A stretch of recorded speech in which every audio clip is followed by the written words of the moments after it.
Greetings. Good afternoon, Juneteenth family. Welcome to another weekly Lunch and Learn. In terms of business, if you have a dream, go for it, pursue it, work hard at it, because with anything that you want to do, it's going to come hard work. You know, if you don't put the hard work, if you don't put the time into it, it's not going to flourish the way you want to. Maybe advice for anybody who's looking to start a business, like just do it. Start off small and then kind of expand. I know sometimes it can be overwhelming, but like once you're in it, you'll be like, oh my gosh, why didn't I do this long time ago? Love you. Tell yourself, I love me too. I love you, Amina. Love you. When you open your heart and your mind, you're opening up to your blessing. Yeah.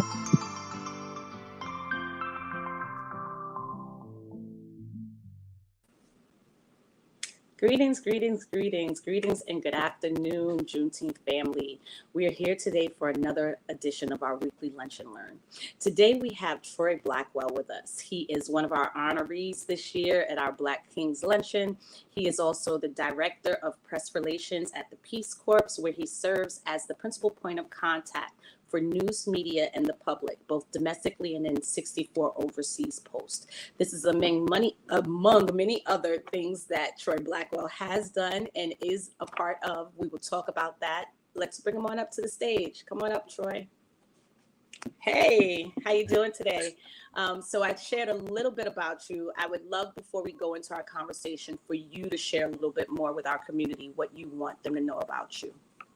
Sure. Well, I'm so happy to be with you all today, and it's good to see you again. Last time I saw you was at the Black Kings Luncheon, and I was there with my mom. We had such an amazing time and absorbed such good information and energy from the community. I'm someone who is committed to social impact, particularly voting for young people, something that's really important to me. I'm a native New Yorker. I ran for office in New York City. I am someone who saw just various disparities in my own community, and pretty much activated myself and other young people to be involved in the political process.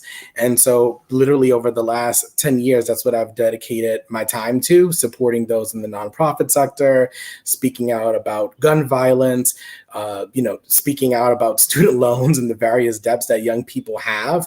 And these are all very important issues that will be bringing young people to the ballot box. So I'm super excited to talk about that with you.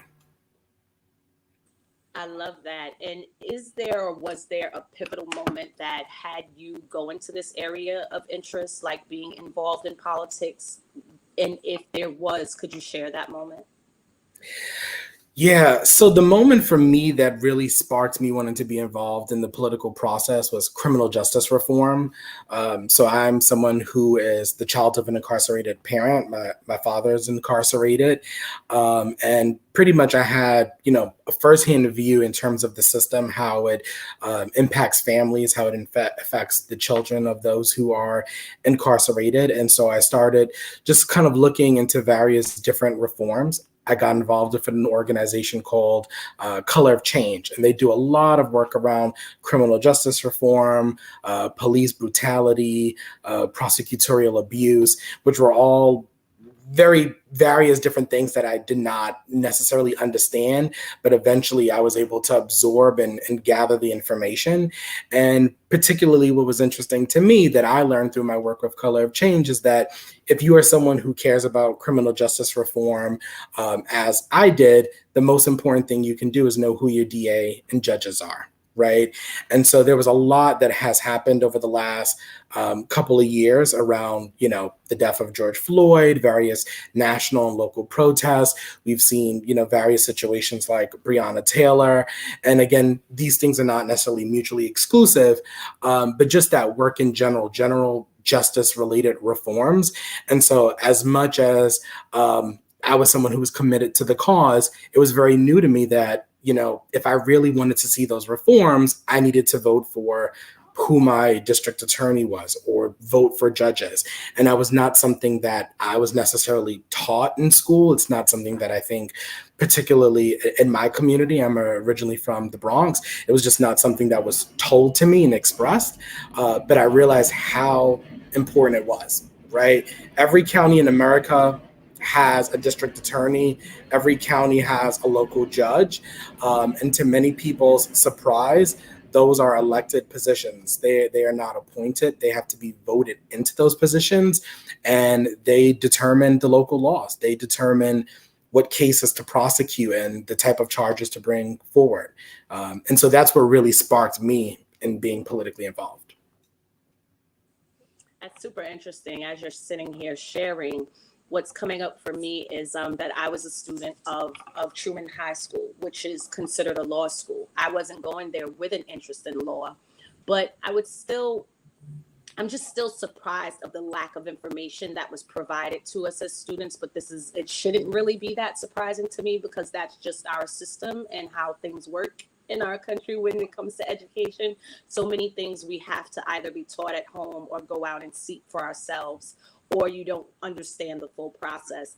I'm thinking for myself, I'm like, while yes, they spoke of lawyers and going to school to be a judge, that missing part of the process of how you get to that point. Of course, I'm sure it was shared with those students that were interested, but what about us who would be in support of them, going out to actually vote for them? And being 100% transparent, I realized that we voted for judges on one of, like, as a young adult, going to the ballots for myself and realizing, like, oh wait, there's judges on here. I didn't even realize that this was something I needed to be informed about. So now here I am, just checking a box based on the political party and not really knowing who these people are and knowing who my candidates were. So there is definitely a need for people to be out there, kind of like grabbing the youth and teaching them what they need to know, so that when they do go in those ballot boxes, that they're informed fully, not just with the parties that are being highlighted in the news or talked about the most in the newspaper, but those smaller positions are the ones that really churn the wheels, So with that being said, I kind of want to touch on what we were talking about kind of before in our little our pre-meeting. We started talking about the power of social media and where the youth where do they get their information today? It was so funny because in my mind, before you said what you said, I'm like, where do they go? Reddit? And I'm like, kids are going to Reddit? Like, why is my brain even going to Reddit? But again, I'm in my 40s, so relating to the children of today it's just not there for me 100%. So my mind just goes to what I know. So yeah, why don't you inform folks? Because I have it that this is going to reach some politicians, some people that are interested in trying to grab that youth vote. And where is it that the youth is going, Troy? Yeah, that's such a fascinating conversation. Social media in general, where do people get their information? Full disclosure, I'm 30, so I like to consider myself a upper millennial, mid millennial, so to speak. But the interesting thing to me is that particularly with Gen Z, which I believe is 18 to 23 years old, and 24 and up, I guess would be 24 to 40, I guess would be considered millennials at this point. But particularly in Gen Z, that younger adult group, 18 to 23, a lot of them get their information from TikTok. I was talking to my sister, who is not 18, but she is in high school, frequent TikTok user, makes videos all the time. I was literally thinking, I was like, what do you use for social media? Do you use Twitter? Like, do you use Facebook? And the top two platforms that she uses are Snapchat and TikTok.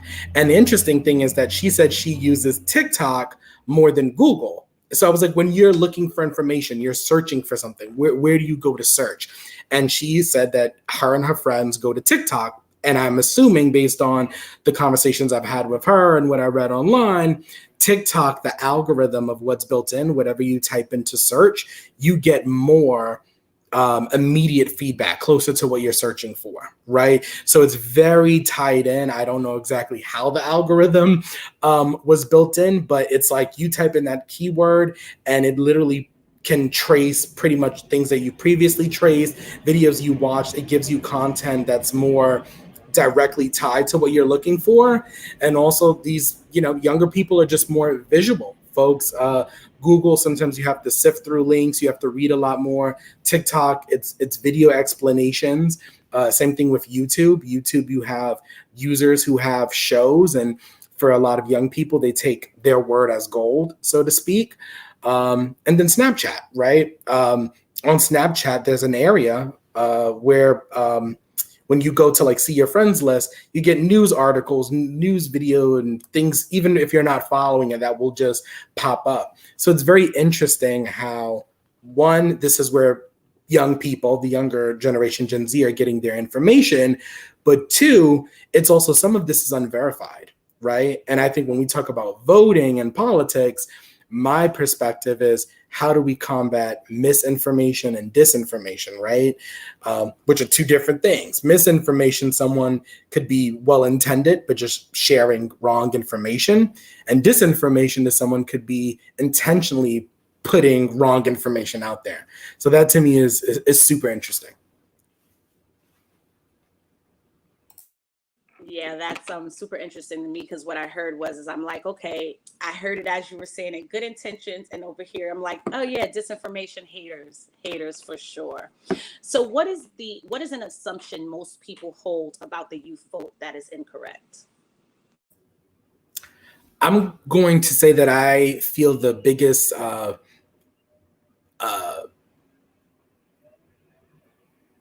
really think it's more so that people think young people are not involved, right? That they're not going to vote. And I remember in our last city election, I remember there were some folks who were basically saying, don't worry about the younger people. That's the social media crowd. Don't worry about the social media vote, right? And of course, you have to meet people in real life and make those human connections. But I think young people are such a big driver of our force, right? Like, I'm 30 years old. I work in the federal government. You also I have tons of friends who work in city government. My best friend is a high school math teacher. And here in New York City, our city council voted to, for lack of better words, cut the budget for the New York City public schools, right? Multi-million-dollar budget slashed. So what does that mean for schools in areas like the South Bronx and Central Brooklyn, where we are already limited with resources? But then on top of that, you have teachers that are strained, so to speak, and have to act as counselors and just provide other emotional support outside of what they're teaching from the textbook. So you have a lot of young people who are teachers, who are city workers. They're concerned about that. You have a lot of young people who have been sparked by this movement around racial justice and calling for reforms. So people are watching closely. They know that, we said I think it was 2.5 years ago, that there was a commitment by Congress to pass the George Floyd Policing Act. That still hasn't happened, right? So there are a lot of young people who are in the movement, who are watching, they're absorbing, and they're paying attention to a lot of the news and how it personally affects them. Student loans is another good example. I'm super excited about the $10,000 relief for those who are making less than $125,000, but that's something that young people are severely burdened by. Many of us want to eventually start families, buy a home, just general things, and you're burdened by student loans, and a large part of what you're owing back is not necessarily the loan itself, but just the interest over the years.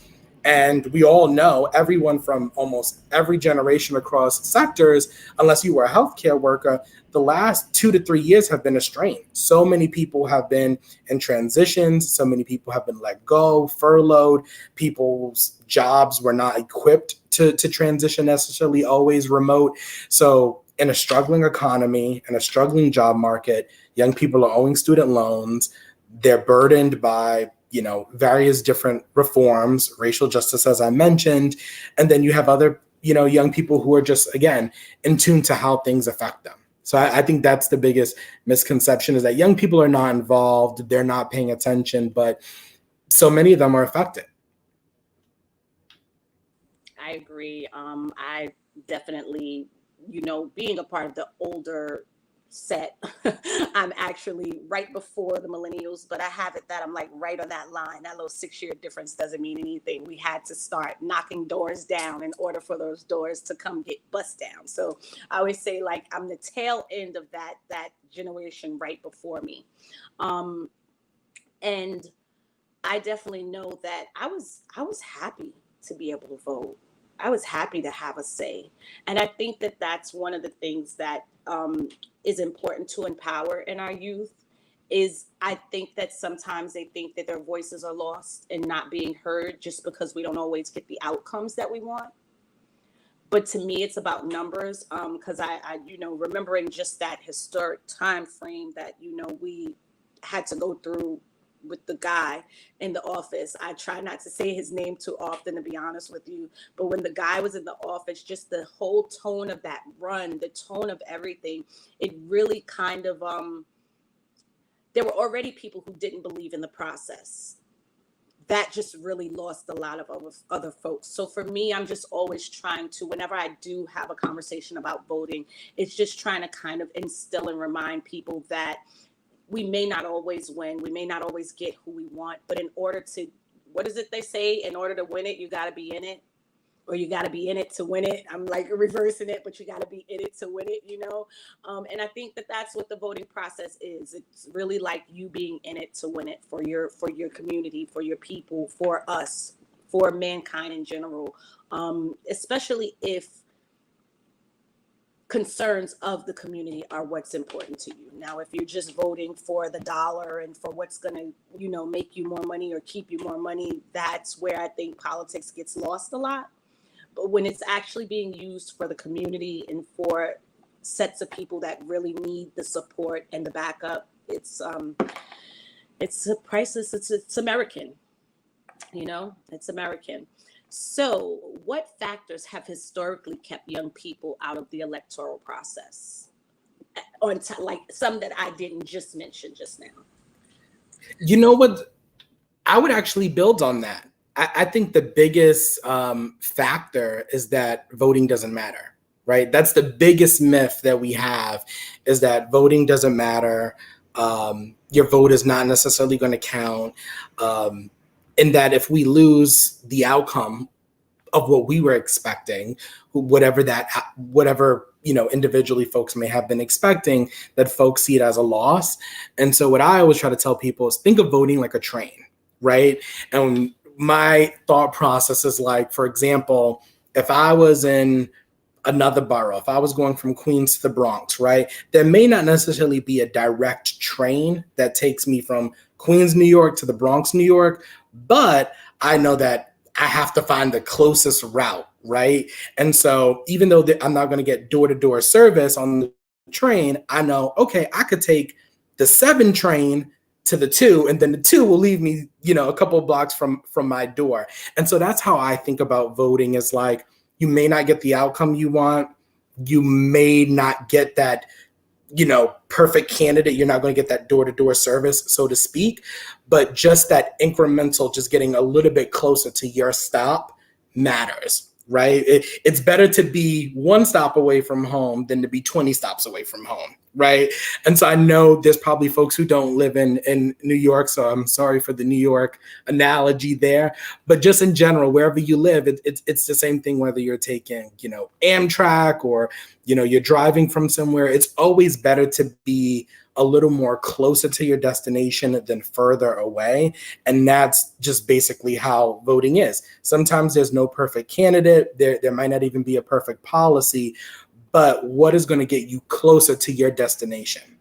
And so I think that's really the biggest factor that drives young people from voting. Again, is this myth that it doesn't matter and that you're not getting that door-to-door service. It's not exactly who you want or how you want it at that particular time. But I say don't get discouraged, right? Because if we were, again, this analogy, if you were going to a concert, you're not going to say, because that concert's 20 stops away, I'm not going to go. You're going to find the closest route to how to get there, right? And so I think voting is the exact same way. I love that analogy. I'm sitting here and I'm like, okay, so question for you. how would you pose, or what would your response be to the youth who may feel like, because I'm like, yeah, while you're explaining the analogy, I'm saying to myself, yeah, that's exactly where we were with Roe versus Wade. And now that that's pulled from under us, where does that leave folks? Like, what do you say to people who are wondering which way do we go and how do we get this right? And, anyone who may be becoming discouraged just because of the lack of control that. So for me, sometimes, especially being a woman, I know you're not a woman, but you have a mama that I've seen you with, and I know you have an infinity for her. And hearing you speak about your sister, you relate, you understand. This topic is about women in general. For the ones of us who get discouraged in the process in huge moments like that, I guess that's where I'm going with this question. In those huge moments, what would you say to those folks, to those of us? Yeah, I think it's such a blow to the stomach. It's like a gut punch, right? When situations like that happen, like the rollback and the Dobbs decision around abortion. I'm going to jump in here really quickly with the risk of reverb, but it's okay. But I'm like, in my mind, what's coming up for me is it almost feels like that train derailed. Okay. So I think the biggest thing that I would tell people in that particular instance is stay involved, but sometimes you may have to get on another train, right? So that train may be derailed, right? But wherever it's being derailed to, there might be another train that can get you there, right?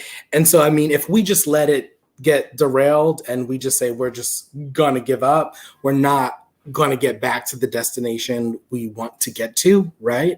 And I think the biggest thing that we're seeing, at least in the political process, what we're just seeing in general in this country, is that nothing really is set in stone, right? Like, we have the Constitution, and the Constitution, for lack of better words, is set in stone. But even that, to me, is gray, just from my personal perspective. And the reason I say that is because you think about what is the role of a judge, right? Hence the Supreme Court.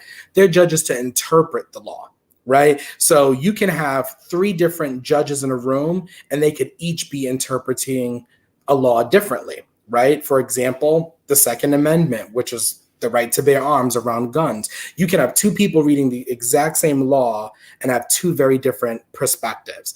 So I think in order for us, if there is something that a law, legislation, something that is passed in favor that people want and support, an example, the Dobbs decision, like Roe versus Wade, like that's been there for all these years, it's really important for us to keep a majority there in the Senate and Congress, because these are folks who could have codified that, right?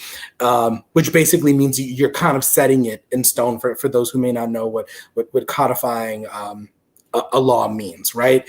I think something that's also really important, and I'll go back to this in the beginning, is that it's not just about the president and mayor. I think something that we saw, and I don't want to assume people's, political ideologies, but I would say over the last couple of years, at least over the last 10 years, at least since President Obama was in office, there have been 2 different strategic games, right? And I think Republicans knew, from my perspective, that they may not necessarily get the Senate majorities, they may, lose some governors and mayors, but they played the long game, which was, we need to get judges in there. The 45th president, Trump, he appointed more judges than any other president on the lower courts, right? And so it makes it easier for someone, when you are trying to get these laws passed, when you're trying to change the system, so to speak, from the back end, judges sometimes have lifetime appointments. District attorneys are there on the ground. So I really think long game. I know that voting in general is the bigger picture, but I think for folks who are really concerned about, legislation, things that have happened with the Supreme Court, it's maybe just a different train.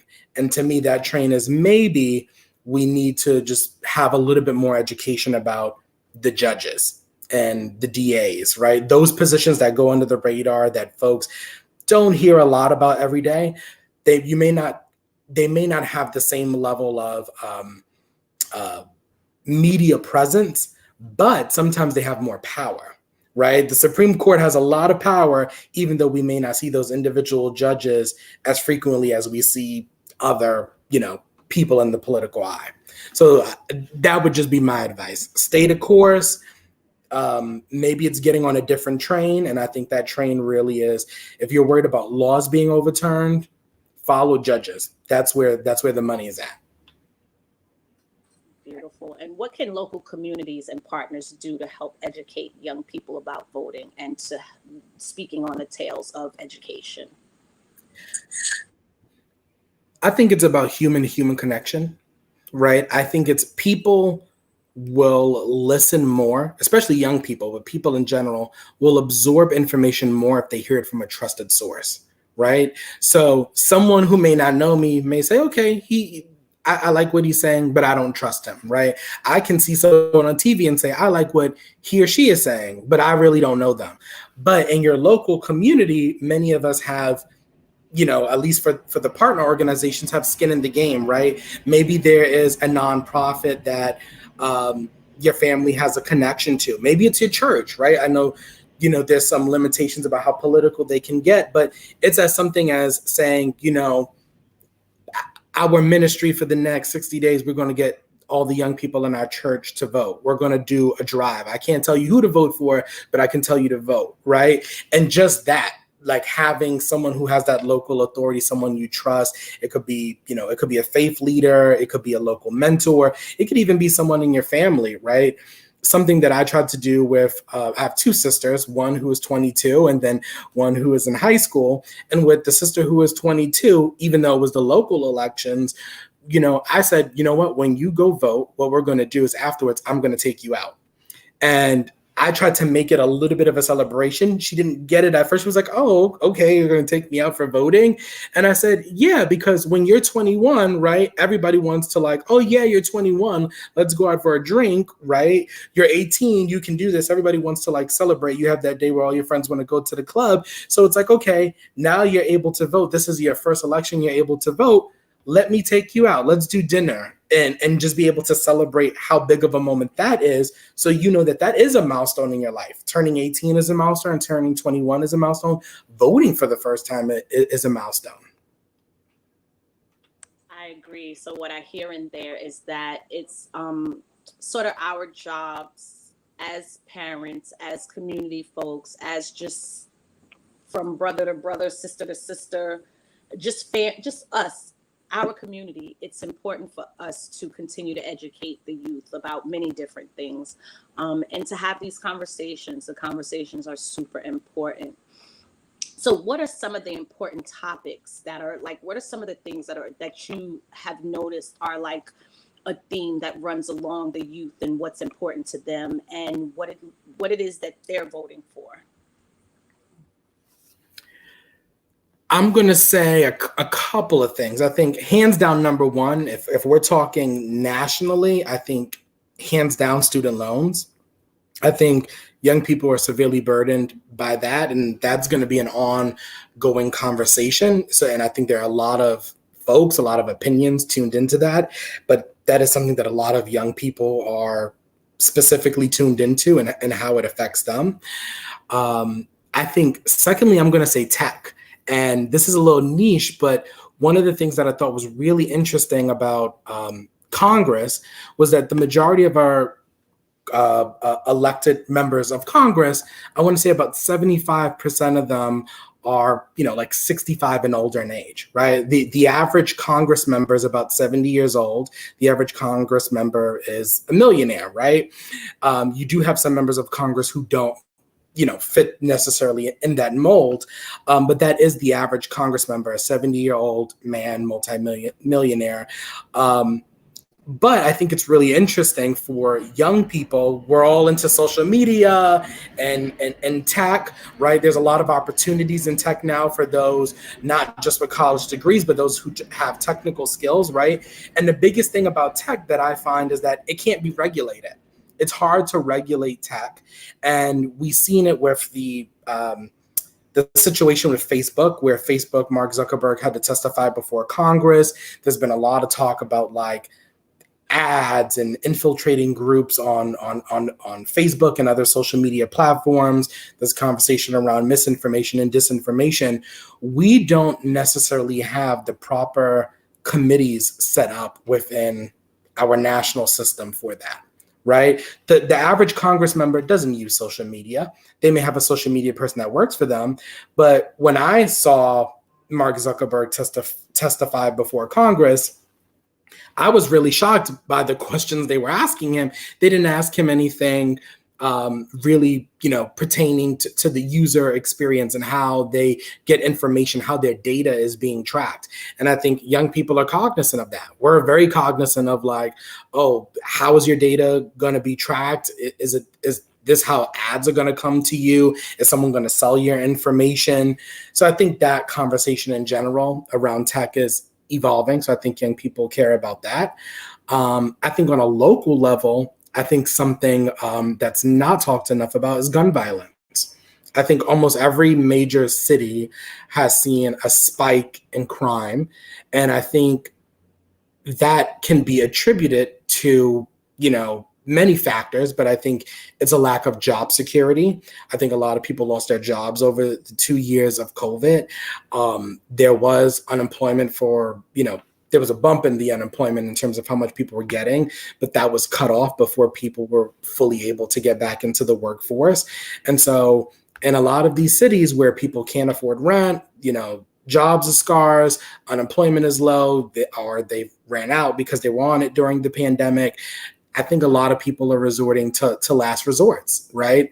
And so that leads to a spike in crime. It leads to a spike in robberies. And unfortunately, there are casualties in every major city: Chicago, Detroit, New York, Atlanta, anywhere. And we're seeing it all the time that somebody young, sometimes as young as 3-4 years old, shot by a stray bullet. And so I think locally, I think there are a lot of young people who are concerned by that and being impacted by that. And I like to think of it as PTSD, right? Like we think of PTSD as being very specific to the military.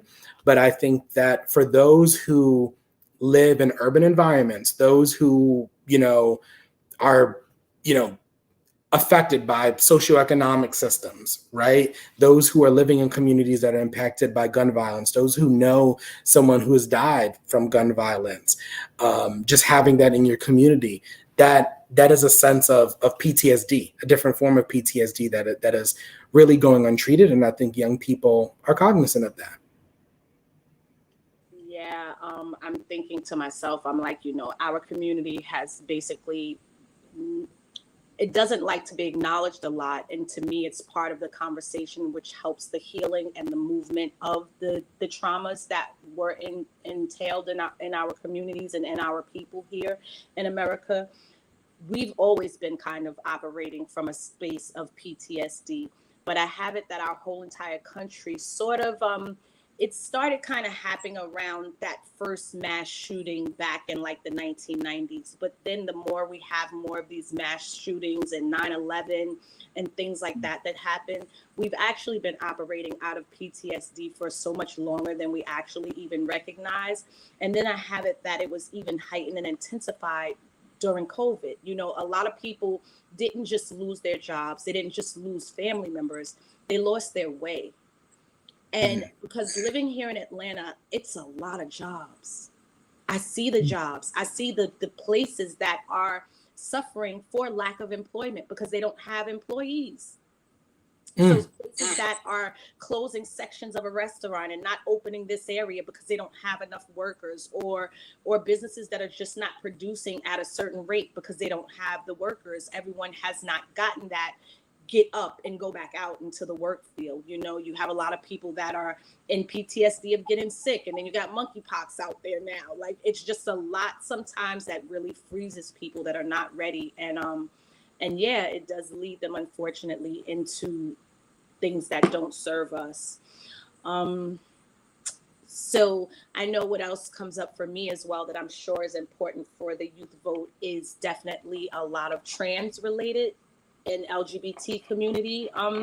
You have a lot of, I know back home in New York, I don't know about the rates here, but I know back home in New York, it's a lot of homelessness, a lot of parents that put the children out, and they're at risk and they're in danger sometimes. So I know, especially for the trans community.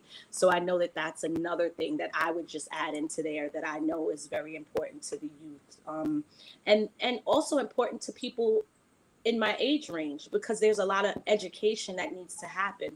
It's another area where people need to be educated so that they're not taking their spew on something, their feelings, their emotions about something, and making it personal, versus really trying to understand that there are a set of people out here that need to be advocated for just as much as the other sets. So what are the advantages of allowing voters to vote early or using absentee ballots? And what are the disadvantages? And this is a question that really speaks to me, being a new person living in this state and, getting ready for this. I just know that boxer guy cannot be our governor here. And I'm like, I can't miss it just because my address changed. So yeah, what is that? Talk to me about that. Yeah. Well, I definitely will speak from the point of the benefit. I think the benefit is that everyone, voting days, for example, most of us don't get paid for voting days, right? Like you don't get a day off. It's usually on a Tuesday, a weekday, very limited hours. And sometimes those lines are long, right? We don't get the day off from work. Everyone can't afford to take a day off from work or use their PTO or take half days, right? Sometimes it's just a long, drawn process. I know in some states it's a little bit more difficult. I definitely know in Georgia, there's been situations of people being purged off of voting rolls, which I think is just so insane, to necessarily imagine. But I definitely think the benefit is that for those who cannot vote on election day, which is a good chunk of people, I can speak here in New York, our last city elections that we had last year, I think it was about 25% of the city voted by absentee ballot, which is a quarter of the voting base. That's a lot of people who've made that decision to say, well, I can't necessarily go vote in person. And also particularly given the state of where things have been in this country to that point around COVID, right? Like there's been a lot of public health scares, and not necessarily just with young people, but also some of our elders as well. Like my grandmother didn't want to stand in line for an hour in close contact with people at the peak of COVID to vote, right? So just thinking of that, it helps mitigate public health, right? For people who maybe don't feel comfortable being in crowded spaces just yet, which is, their right, and we have to respect that and give them an alternative option. But also saying for those, if you can't take the day off, you don't have PTO, this is how you can do it. We can mail it to you and you can fill it out in 5 minutes and on your way to work, drop it off.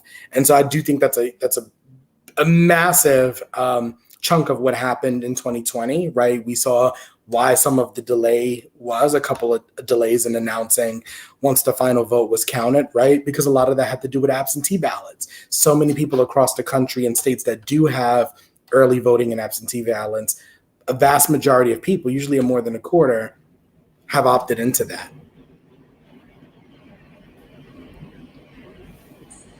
Super. So this has been an amazing conversation today. Tell me, Troy, are there any other talking points that come up for you that we have not touched on today? Anything else that you would like the community to know before we depart? And give them your takeaways. Yeah, I would say to your point earlier, which is a really, really good point, particularly about young people and the trans and LGBTQ community. That's definitely top of mind. Black trans women have been murdered at an unconscionable rate, right? So I definitely think that's something that's been underreported, but a lot of people have been tuned into. We've heard so many stories about it. I know particularly here in New York, like you mentioned, there's a huge LGBTQ youth homeless population. And even if we're talking across racial lines, right, as someone who is a part of that community, I had a conversation with someone where I was saying there's also a shift in perspective between, the white LGBTQ community and LGBTQ people of color, right? Because, for example, even though we may be in the same community and at the end of the day want the same protections, the reality is that there's two different lived experiences, right? For a lot of those in the white LGBTQ community, marriage equality was that fight. And they won that fight, and now that's the law of the land. But for LGBTQ people of color, especially in big cities like New York and Chicago and Atlanta and other places, there's still job discrimination. There's still issues with housing. There's a high rate of homelessness. And so the disparities there are not the same, right? Those disparities, you can see it across the community lines. I think particularly with young people, Gen Z and millennials, that generation is a lot more diverse and open, so to speak, right? It's more ethnically diverse, but it's also more open and embracing to the LGBTQ community. You're seeing a lot of people, speak their truth a lot earlier, right? And so I do think that's a big top of mind thing. And to your point earlier about the overturn of Roe versus Wade, I think there are a lot of people who are looking at the election in the next 60 days in November, which I think y'all have governor and Congress seats and other seats on the ballot. Folks are looking at that. Who are we sending to DC? Because if they overturn Roe versus Wade, who's to say that they won't overturn, same-sex marriage? So there's a lot of young people who are also tuned into that. Climate change, which I can go on and on. There's so many issues, but I definitely think that the takeaway that I want people to leave with is that, one, young people are tuned in. Young people are finding their causes. I think young people are a lot more engaged in social activism, right? So whether that's in physical protests, whether they're showing up to actual events in person, or whether it's online, because this is a generation that is more social media savvy. Folks are finding different ways to activism. So I think that that's another point, is that activism looks a little bit different for this generation, because everyone may not be there physically, but there is an online community of people who are tapped in. The second is the best way to get information about voter education is a trusted source. That's family, that's friend, that's someone in your community you trust. Those conversations, those heart-to-hearts, those one-on-ones, when you hear it from a reliable source, someone you know and trust, it hits a little bit more home than just versus hearing someone else say it who maybe you don't have a personal connection with. And the last takeaway that I will say is that the number's going to keep growing, right? Like, I think the best way is just, it's going to keep growing. And for those who don't know necessarily where to go, you can go to iwillvote.com and you can register to vote there. You can do it online in 3 minutes approximately. You can do it with a young person and in your life. And so I say, if you're not registered to vote and you're watching this, go to iwillvote.com as well and register. 3 minutes to do. If you know a young person who's not registered, or maybe you're not sure if they're registered, ask them and help them do it. I love that. Thank you, Troy. And please tell the folks, where can they contact you? If somebody wanted to reach out to have you come and speak to a group of youth in the community maybe, or just want to reach out to ask you questions about the political process, where can they find you? Sure. So my handle on Instagram and Twitter is Troy Blackwell Jr. with JR. So Troy Blackwell Jr. on both Twitter and Instagram. I check DMs every day, so you can send me a message and I will respond back. And I'll give you my personal email. It's troy.blackwell@gmail.com. So any one of those, you can reach me and contact me there.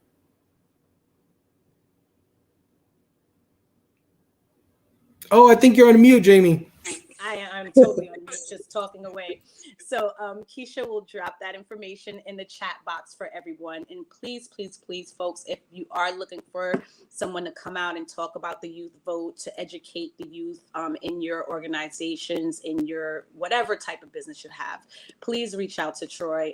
He is a wealth of knowledge in this area and is very passionate about what he's doing, so much so that he was honored with one of our Black King Awards this year. It's been an honor to meet you and see you again, Troy. Please give your mother my well wishes, and thank you for being here with us today.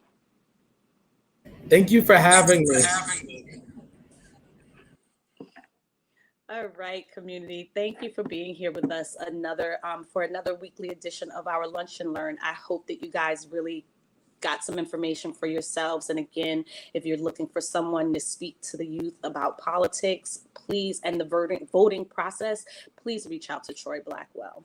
Next week, our guest will be Robert Newman, who is an assistant vice president at Neuberger Berman and a freelance visual artist who will be sharing about his individual creative experience as an African American.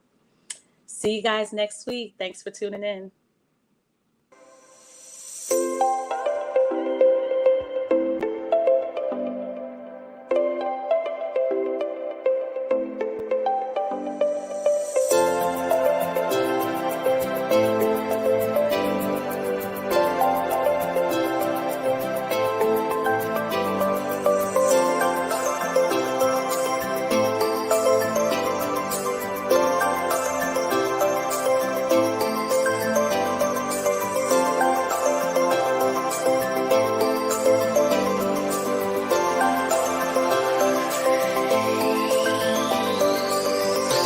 Greetings, greetings, greetings. Good afternoon, Juneteenth family. Welcome to another weekly Lunch and Learn. In terms of business, if you have a dream, go for it, pursue it, work hard at it, because with anything that you want to do, it's going to come hard work. You know, if you don't put the hard work, if you don't put the time into it, it's not going to flourish the way you want to. Maybe advice for anybody who is looking to start a business, like, just do it. Start off small and then kind of expand. I know sometimes it can be overwhelming, but like once you're in it, you'll be like, oh my gosh, why didn't I do this long time ago? Love you. Tell yourself, I love me too. I love you, Amina. Love you. When you open your heart and your mind, you're opening up to your blessing. Yeah.